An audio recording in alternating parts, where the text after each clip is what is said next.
Elshinta News and Talk.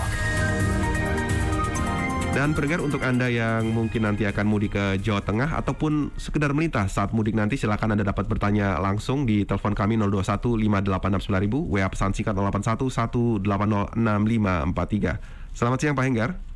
Selamat siang, Mas. Ya, Pak Henggar, Jawa Tengah tentunya menjadi area pemudik terbesar ya. Tadi juga kami sudah sempat berbincang juga dengan Kementerian Perhubungan, nanti akan banyak yang melintas di Jawa Tengah, tidak hanya pulang ke Jawa Tengah, namun melintas juga melintas Jawa Tengah yang arah timur ya. Untuk persiapannya sendiri Pak Henggar, sejauh ini bagaimana?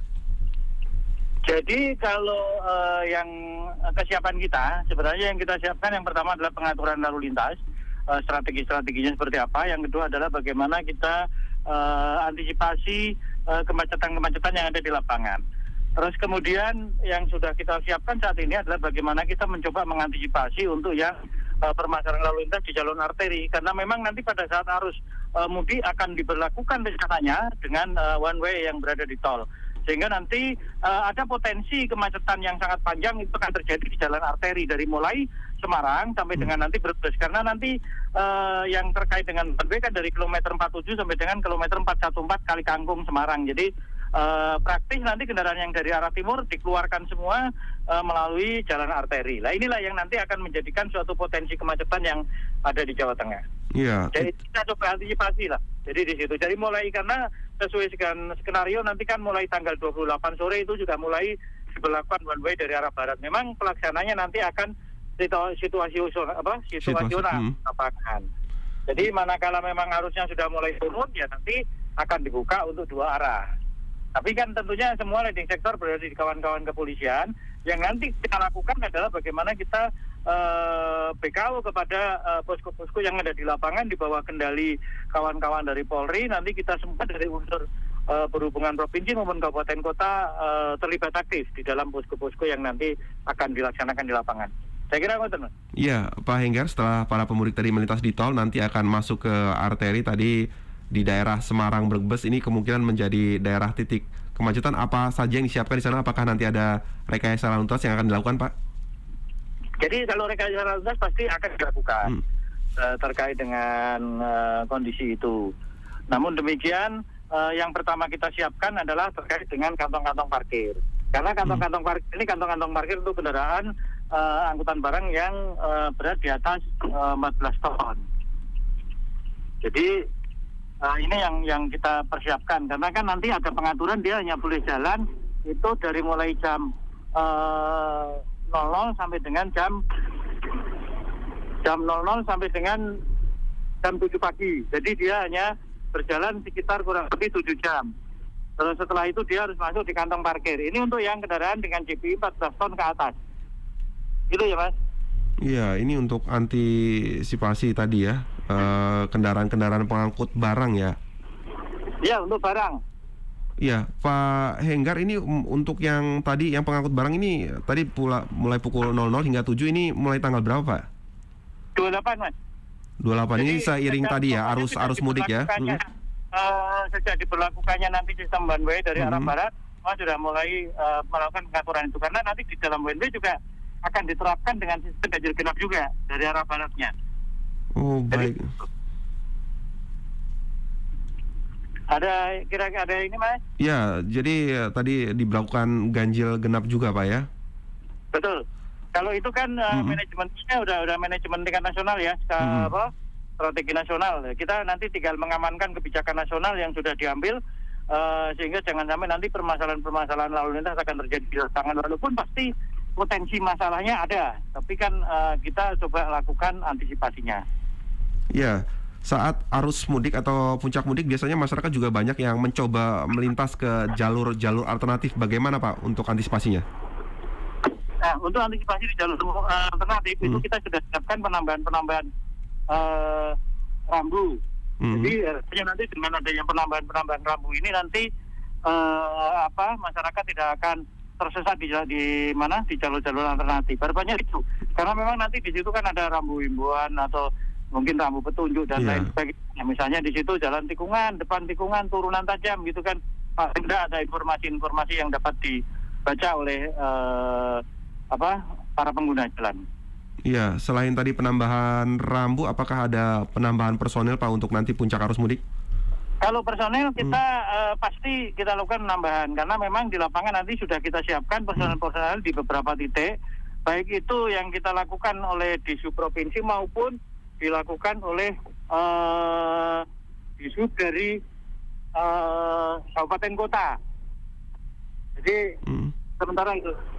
Jadi kemungkinan semuanya nanti akan dikerahkan pada puncak arus mudik ya Pak ya? Yes, halo. Ya? Pak Enggar? Saya kira itu Pak. Jadi rencananya begitu. Ini memang saat ini juga kita sedang melakukan cek terakhir terkait dengan kesiapan untuk jalur alternatif yang dari Semarang sampai dengan Purwodadi. Ini bareng saya mendampingi Pak Gubernur juga melakukan pengecekan di lapangan. Jadi kondisinya itu, Ki. Iya. Jadi ini tengah melakukan pengecekan juga ya, Semarang Purwodadi. Ini ada banyak jalur alternatif yang bisa ditempuh untuk pemudik ya Pak ya? Oh banyak. Jadi nanti jalan ditempuh oleh pemudik nanti sebenarnya sudah kita siapkan. Wilayah Jawa Tengah nanti sudah ada peta-peta yang peta-peta petunjuk yang kaitannya dengan di ruas jalan alternatif. Saya kira gitu. Masyarakat yang ingin mengakses jalur-jalur alternatif bisa melewati apa Pak? Bisa mengakses di mana? Kalau yang sementara ini nanti kita siapkan di kanal YouTube kita. Nanti di kanal YouTube kita nanti tinggal diklik aja jalan alternatif mudik Lebaran 2022 nanti ada. Oh baik, Pak. Iya, Pak Henggar, apakah ada jalur-jalur yang mesti diantisipasi? Mungkin jalur-jalur yang masih dalam proses perbaikan atau lain sebagainya, mungkin jalan rusak, Pak? Kalau yang masih dalam proses perbaikan sebenarnya yang untuk dari mulai Pejagan sampai dengan arah selatan. Tapi sebenarnya nanti di masa angkutan Lebaran sudah selesai. Jadi sudah bisa dilewati dua arah dan sudah terasa selesai semua. Baik, jadi ini untuk yang perbaikan-perbaikan jalan sebelum nanti puncak arus mudik sudah siap ya Pak ya untuk dilintasi ya Pak ya?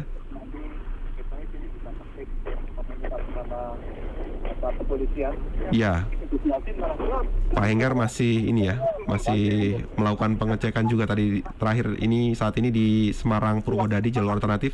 Frekuensi lalu lintas hariannya rata-rata 75. Iya, terdengar samar suara Pak Gubernur juga ya, tengah berbincang. Kan ada juga yang satu ke Surabaya, satu ke Solo. Iya. Nanti juga untuk Anda yang ingin mengetahui jalur-jalur alternatif tadi disampaikan Pak Henggar nanti akan dimasukkan ke kanal YouTube ya dari Dinas Perhubungan Jawa Tengah. Karena memang saat ini sedang dilakukan pengecekan jalur-jalur alternatif untuk Anda yang mungkin nanti ingin melintas di jalur-jalur tersebut dan memilih jalur alternatif mana yang terbaik untuk Anda nanti akan juga disediakan. Oke, terima kasih ya Mas. Ini tadi barusan menerima instruksi juga dari Pak Gubernur. Mohon maaf. Iya, instruksi apa Pak tadi dari Pak Gubernur tadi agak terdengar samar? Jadi gini, yang terkait dengan antisipasi kemacetan yang di pembangunan flyover dan itu yang berada di Meranggen, ini kan juga harus diantisipasi.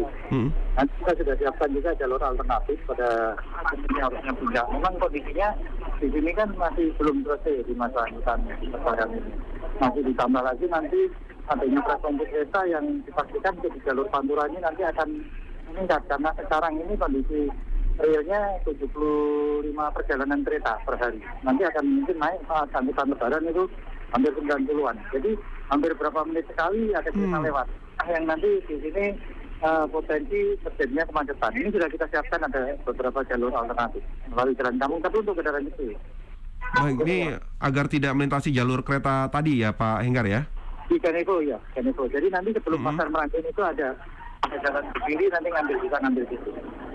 Terus nanti ada juga setelah perlintasan itu nanti ada jalan masuk lagi ke kanan itu makannya sudah siap. Itu gitu. Iya, Pak Henggar, apakah ada antisipasi juga untuk kegiatan mungkin pasar tumpah Pak? Nah ini kebetulan juga dengan pasar tumpah nanti harapannya juga nanti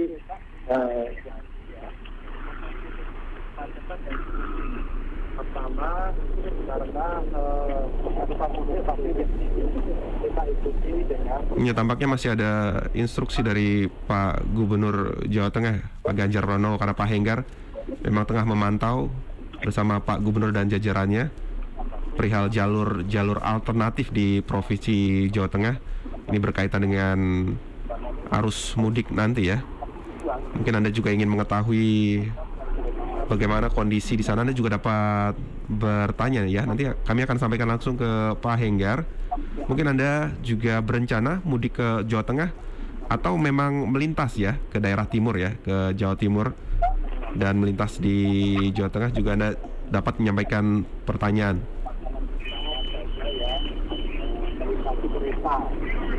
Ya, masih terdengar memberikan penjelasan mengenai perlintasan kereta, karena memang tadi disampaikan Pak Henggar saat arus mudik nanti juga ada lintasan atau jalur alternatif yang berseberangan dengan jalur kereta ya, yang keretanya ini sering melintas sehingga kemungkinan pasti akan terjadi kemacetan di sana, dan disiapkan beberapa jalur alternatif ya. Namun jalur alternatif tersebut hanya bisa dilintasi oleh kendaraan kecil, tadi disampaikan Pak Henggar. Nanti kami akan coba kembali menghubungi Pak Henggar ya. Pak Henggar masih mendapat arahan dari Pak Gubernur ya terkait dengan persiapan menghadapi arus mudik tahun ini. Memang Provinsi Jawa Tengah merupakan tujuan terbesar ya di Jawa. Ya. Habis ada relaksasi. Ya, masih ada ini ya arahan dari Pak Gubernur tadi saya mendengar mengenai perlintasan kereta ya tadi ya Pak ya? Iya Pak, jadi perlintasan kereta ini yang harus kita antisipasi semua, karena nanti juga diprediksi pada saat arus Lebaran nanti juga frekuensinya mungkin bisa 90 kereta per hari. Jadi kita bisa bayangkan juga per menitnya, per jamnya ada berapa kereta gitu kan. 90 per hari ini tinggi sekali ya Pak ya? Tinggi sekali memang, trafiknya tinggi sekali di sini untuk keretanya, sehingga inilah yang akan kita coba antisipasi. Iya, Pak Henggar, kita jumpai pendengar, boleh Pak ya? Ini ada pendengar yang ingin bertanya di Depok, ada Pak Faisal. Selamat siang Pak Faisal. Ya, Pak Faisal silahkan. Pak Henggar, mungkin bisa dapat dijelaskan begini Pak, karena kan kalau prediksi pemerintah kan sekitar 80 juta yang akan keluar dari Jakarta ke Jawa Tengah dan Jawa Timur Pak. Pengalaman yang dulu itu mungkin antisipasi BBM Pak, BBM dan Dinas Kesehatan. Jangan sampai nanti seperti kejadian yang 5 tahun yang lalu yang akhirnya banyak korban, terutama wilayah Jawa Tengah ini. Yang daerah mana saja sih yang bisa nggak, yang seminimal mungkin memang tadi, karena per hari aja 90 kereta itu untuk memilih tidak menyeberang itu kira-kira daerah mana gitu Pak. Jadi supaya kita yang mau mudik ini tahu alternatif kira-kira yang mana gitu, dan yang paling ya tentunya pasti kalau bisa 10 hari sebelum, tapi kalau sudah mendekati itu jalan alternatif mana, jadi terus diinformasikan hingga menuju sampai Jawa Timur gitu Pak. Jadi mohon nanti penjelasan informasinya supaya kita kalau melintas itu tersedia pom bensin, karena kan daerah kalau masuk ke tengah banyak sekali jauh-jauh pom bensin itu Pak ya, bahan bakar dan segala macamnya. Iya. Mohon penjelasannya Pak supaya kita bisa antisipasi kalau nanti di tol semuanya stuck itu bagaimana langkah plan A dan plan B-nya Pak. Mohon penjelasan. Terima kasih. Terima kasih. Waalaikumsalam Pak Faisal di Depok. Pak Henggar tadi karena Faisal rencananya akan melintas. Iya, Jawa tadi Tengah hanya melintas. Tujuannya Jawa Timur ya? Iya, tadi tidak menyampaikan tujuannya, tapi memang akan melintas di Jawa Tengah. Nanti antisipasi karena biasanya macet ya. Tadi disampaikan Pak Faisal untuk BBM dan juga pengerahan Dinas Kesehatan Pak, untuk jaga-jaga mungkin ya. Betul. Jadi gini, untuk yang BBM sudah kita lakukan antisipasi. Jadi nanti yang seperti kalau kejadian tahun lalu, ini kan kejadiannya akan sangat berbeda. Kalau yang 5 tahun yang lalu, kalau tidak salah 2016 ya, yang Brexit ya, tragedi Brexit. Memang karena di situ kan ada penyempitan kan, setelah itu dari Brexit kan keluar ke Pantura. Langsung masih keluar di Pantura. Nah, sekarang begitu arus dari Jakarta begitu besar, masuk ke Panturanya kan sangat terbatas kapasitasnya, sehingga terjadilah Brexit waktu itu, sehingga di situ BBM juga habis. Orang ke belakang juga susah, orang mau buka puasa juga nggak ada makanan karena posisinya di tol kan. Nah, mudah-mudahan dengan kondisi saat ini, yang nanti skenario yang akan diterapkan adalah dengan menggunakan sistem one way dari arah barat dan masih dibarengi dengan pengaturan kaitannya dengan ganjil genap, nanti saya kira tidak ada permasalahan di lapangan. Harapannya kita seperti itu, dan BBM ketersediaannya sudah bisa dipastikan, karena memang yang untuk di wilayah Jawa Tengah kita pastikan aman. Untuk yang di Jawa Barat sudah dikomunikasikan juga aman. Jadi kalau yang BBM menjadi konsentrasi kita semua, Pak, untuk ketersediaan BBM di ruas tol, karena memang nanti pada saat yang bersamaan prediksi kita itu ada kurang lebih sekitar 100.000 lebih kendaraan akan masuk melintas di tol dalam satu hari. Iya, tadi Pak Faisal menyinggung mengenai 80 juta orang yang mudik ya, karena mungkin ini prediksi ini juga sudah disampaikan Kementerian Perhubungan karena itu tahun secara nasional, Mas. Jadi untuk tingkat nasional itu ada prediksinya setelah survei ketiga itu ada 85,5 juta. Tetapi tujuan mudik ini kan tidak hanya yang ke Jawa Tengah dan Jawa Timur, tetapi tujuan mudik juga ada yang ke Sumatera. Nah, yang ke Jawa Tengah ini totalnya ada kurang lebih 23,5. Terus yang ke Jawa Timur ini ada kurang lebih sekitar 17 juta. Jadi yang kita antisipasi adalah mudik yang arahnya ke Jawa Tengah dan juga mudik yang akan melintas melalui ruas jalan di Jawa Tengah. Berarti sekitar 40 juta, Pak ya? Ya, sekitar itu dan puncaknya nanti diprediksi itu sudah mulai H-2, H-3. Tetapi nanti prediksinya harus mulai naik sejak tanggal 28. Makanya diberlakukan sistem one way. Iya, Pak Faisal tadi juga menanyakan alternatif ya, karena ini mungkin yang ditunggu-tunggu masyarakat juga, Pak Henggar. Ya, kalau alternatif, kalau memang Pak Faisal itu tujuannya ke Jawa Timur, saya kira langsung saja nggak perlu lewat alternatif, malah nanti kelamaan. Langsung aja ruas tol, karena itu nanti kan sampai dengan Kali Kangkung, ini kan one way. Kemudian dari Kali Kangkung Semarang menuju ke Solo, saya kira kan nggak ada permasalahan. Terus langsung dari Solo langsung ke Mojokerto, saya kira kan nggak ada masalah. Iya. Ini ada beberapa pendengar melalui WA, Pak Henggar. Ada Pak Ian. Kalau aku insya Allah mudik ke Purwokerto lewat jalan arteri Pantura saja dari Pak Ian. Mohon infonya seperti apa di sana. Kemudian Pak Jeffrey menyampaikan tol Trans Jawa arteri Pantura katanya kurang bagus jalannya, kata Pak Jeffrey ya melalui WA. Kalau Pak Ipul, kalau saya naik tol dulu terus ke Cikampek, saya lewat arteri. Pak Ipul ini tapi nggak disampaikan ya mau kemana. Bisa ditanggapi Pak Henggar? Baik, jadi kalau memang sebenarnya ada beberapa orang yang memang pada saat mudik itu ada yang memang betul-betul sudah meniatkan untuk saya akan menikmati perjalanan mudik. Tapi kan tidak sedikit juga orang yang begitu kena macet sedikit aja sudah mulai mulai gerah lah ya. Karena ada itu. Kalau tadi yang saya tangkap itu Pak Faisal ya, yang lebih menikmati saya mau lewat arteri saja. Monggo Pak, prinsipnya kita nggak ada permasalahan. Kalau arteri memang pada saat terjadi kemacetan pun insya Allah di situ mau ke kamar mandi juga banyak tersedia, mungkin bisa di masjid, di kanan kiri jalan kan banyak juga rumah-rumah penduduk dan banyak ini ya. Jadi saya kira nggak ada permasalahan. Tapi nanti kalau memang mau ke Purwokerto ini kan memang pasti nanti lebih gampang, itu masuknya nanti dari Pemalang, Ngeradu Dongkal, baru nanti sampai ke Bogosari masuk ke Purwokerto. Jadi perjalanan kondisi saat ini dari Pemalang sampai di Purwokerto ini prediksinya sekitar 2 jam setengah. Itu kondisi saat ini. Tapi pada saat kondisi harus mudik saya kira ya mungkin di atas 3 jam kali. Karena kecepatannya kan juga tidak bisa tinggi, apalagi di sana ruas jalannya kan berkelok-kelok. Tapi insya Allah kondisi saat ini kalau untuk kendaraan kecil aman Pak. Jadi gitu ya. Iya. Terus kalau yang untuk ruas Pantura memang kondisinya mulus banget sih tidak. Jadi berlubang banget sih tidak. Jadi kondisinya layak, dan permasalahan kalau untuk kaitannya nanti kesiapan dia harus mudik, insya Allah sudah siap, ada permasalahan. Iya, jadi walaupun tadi nggak mulus-mulus banget, tapi istilahnya layak lah Pak ya untuk jalan ya Pak. Ya, betul.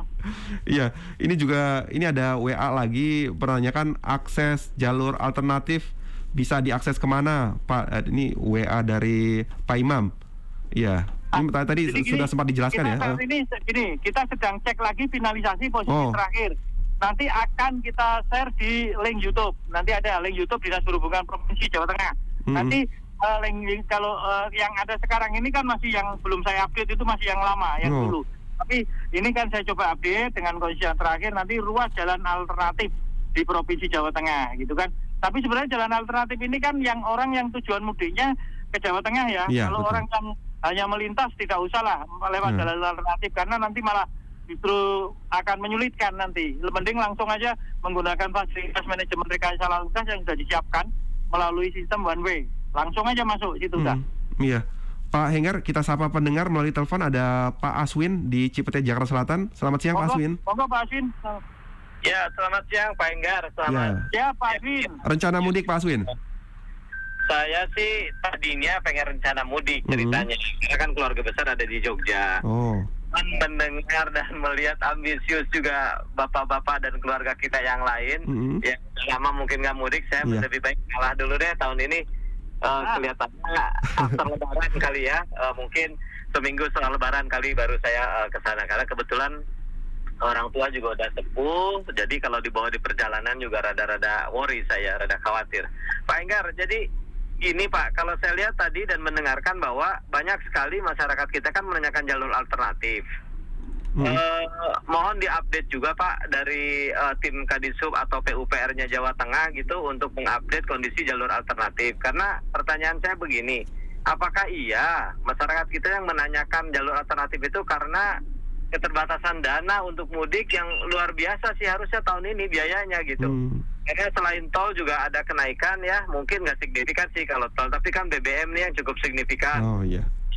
Saya juga ada kekhawatiran Pertalite juga pasti antriannya cukup banyak karena pengguna premium itu juga akan turun ke Pertalite untuk menggunakan jalur yang cukup jauh ke Jawa Timur atau ke Jawa Tengah atau kemana gitu.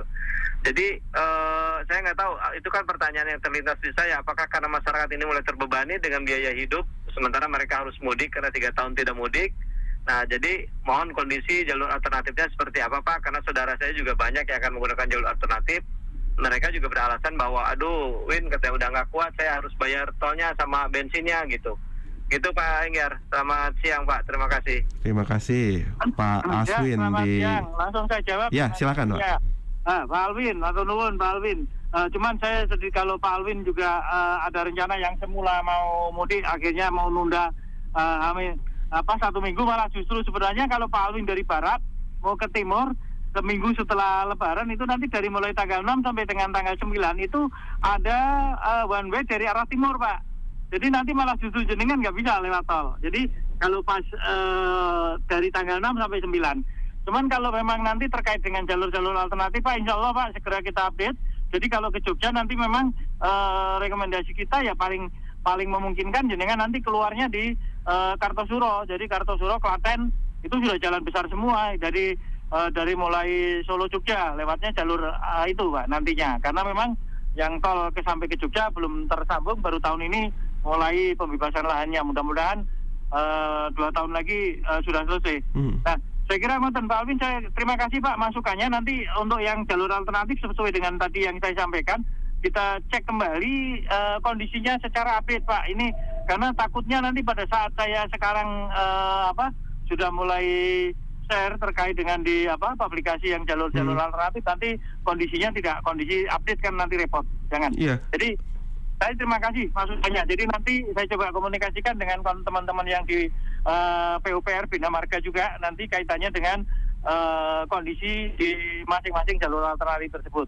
Kalau jalur alternatif yang akan kita publikasi tentunya pasti jalur alternatif yang sudah layak kalau untuk dilewati. Jadi kalau memang jalur alternatif yang katakanlah di situ masih sangat minim informasi, sangat minim perambuan, kondisinya jelek, nggak mungkin kita publikasi.